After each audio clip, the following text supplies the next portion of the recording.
Have you ever wondered why the psychic industry is often seen as both a beacon of spiritual guidance and yet a dark alley of manipulation and deceit? This duality doesn't arise out of the blue.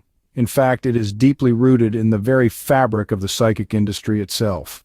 On one hand, we have the spiritual guidance that many seek in times of uncertainty or emotional turmoil, the promise of insight into the unknown, the comfort of communication with departed loved ones, or simply the allure of a glimpse into the future. On the other hand, there's the potential for manipulation and deceit, the exploitation of vulnerability, the peddling of false hopes, and the risk of financial ruin. This is the psychic industry's double-edged sword.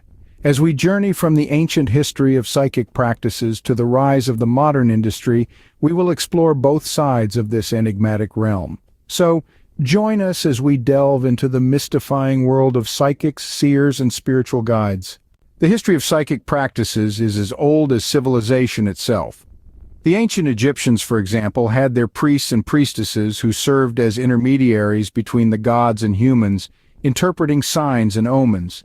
In the classical Greek civilization, oracles like the famous Oracle of Delphi were consulted for wisdom and predictions, holding significant sway over decisions of war and peace. In Asia, shamans were revered in societies such as the early Koreans, who believed these individuals could communicate with the spirit world. And in the Americas, Native American seers utilized visions and dreams to guide their tribes through difficult times and to predict future events. These early psychic practitioners were integral to their communities, serving as spiritual guides and advisors. They were revered, respected, and feared, for they held knowledge of the unknown, the hidden, and the future. Their roles varied greatly, but their purpose was often the same: to bridge the gap between the physical and the spiritual world. These practices laid the foundation for what would later evolve into the modern psychic industry. From the ancient world to our modern society, psychic practices have transformed and adapted. The advent of the 20th century saw a surge in the popularity of psychic phenomena. The modern psychic industry expanded to include mediums who claim to communicate with spirits, tarot card readings that offer insights into the past, present, and future, and fortune-telling practices that promise to reveal one's destiny. Prominent figures emerged, like the renowned medium John Edward, who became a household name for his televised readings. But for every acclaimed psychic, there's a controversial counterpart.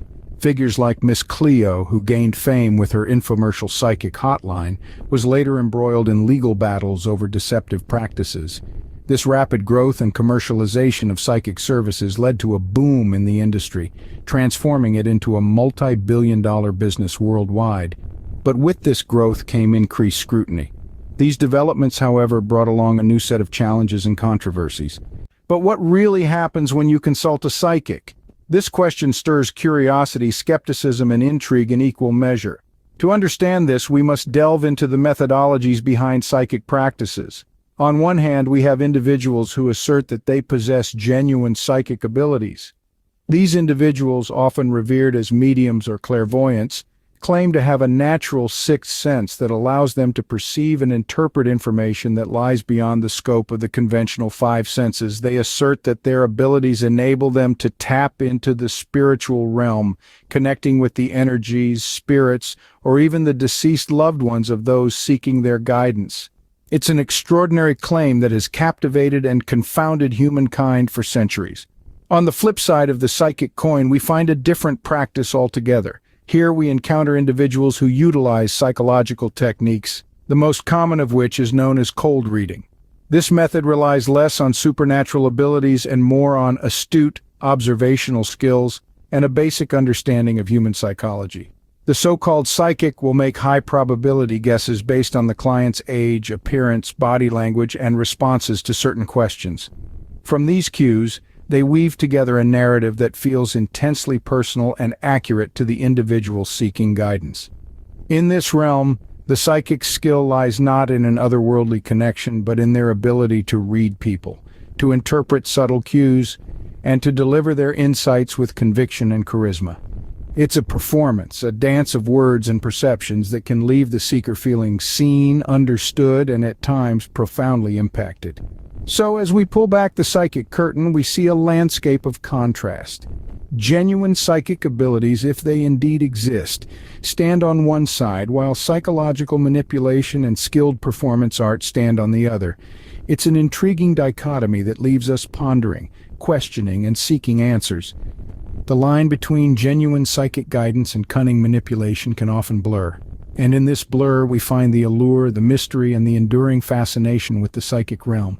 But what do people who've sought psychic guidance have to say? Well, the experiences are as varied as the individuals themselves. On one hand, we have tales of transformation. People who found solace, direction, and profound insights in their encounters with the psychic realm. They speak of a deeper understanding of themselves, of finding peace, and even of healing old wounds. The guidance they received has been a beacon in the stormy seas of their lives. On the other hand, we hear stories of disillusionment and exploitation. Individuals who've been drawn in by the promise of answers only to find themselves manipulated and financially drained. They speak of cold readings masquerading as divine insight, of generic predictions packaged as personal prophecies, and of a cycle of dependency fostered by unscrupulous practitioners. These stories highlight the need for discernment in the pursuit of spiritual advice. So, how do you navigate the psychic industry with open eyes and an open heart? The answer lies in discernment, an essential tool in any spiritual journey. It's about carefully considering what resonates with your own intuition and personal experiences. But discernment alone isn't enough. Just as you would with any industry, it's crucial to conduct thorough research. Understand the professional credentials and ethical standards upheld in the psychic industry. Look into the backgrounds and reputations of the psychics you intend to consult. Keep in mind, too, that the psychic realm isn't a quick fix for life's problems.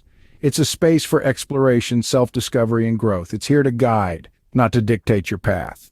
Finally, remember to keep a balanced perspective. As with any profession, there are both genuine practitioners and those who may seek to manipulate. It's a delicate dance, and you must lead with wisdom and discernment. Remember, in the realm of the psychic, not everything that glitters is gold.